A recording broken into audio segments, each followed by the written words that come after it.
మళ్ళీ మీ గుడి దగ్గరికి వస్తున్నా. మీరు గుడికి కొబ్బరికాయ తీసుకెళ్తారు కదా, కొబ్బరికాయ గుడిలో కొడతారు కదా, గర్భగుడిలో కొడతారు కదా పూజారి గారు. మీరు ఇంట్లో కూడా కొబ్బరికాయ చాలాసార్లు కొడతారు కదా.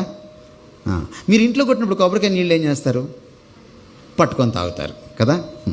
గుళ్ళో కొట్టినప్పుడు ఎందుకని పట్టుకొని తాగరు? మీరు పూజారి గారిని ఈసారి వెళ్ళినప్పుడు అడగండి.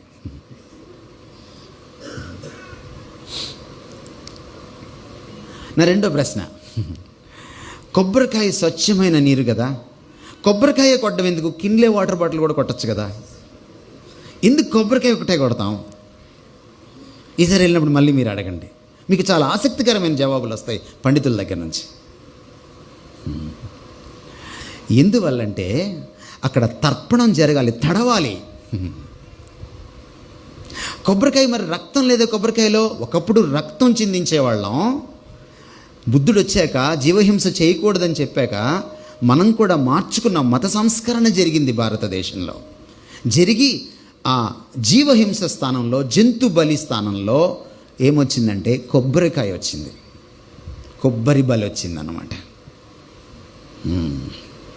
మీరు వేదాలు చదివితే వేదాల కాలంలో అజామేధ యాగం అంటే మేకల్ని బలి ఇచ్చేవాళ్ళు.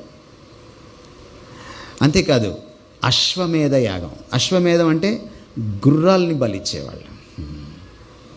అంతేకాదు పురుషమేధ యాగం అంటే అహాన్ని బలి ఇచ్చేవాళ్ళు. కొన్ని అనాగరిక మతాల్లో, మన దేశంలో చాలా మతాలు ఉన్నాయి, ఒక ఆర్య మతాలే కాదు, స్థానిక మతాలు కూడా మనకి అబారిజినల్ మన రిలీజియన్స్ కూడా మన దేశంలో ఉన్నాయి.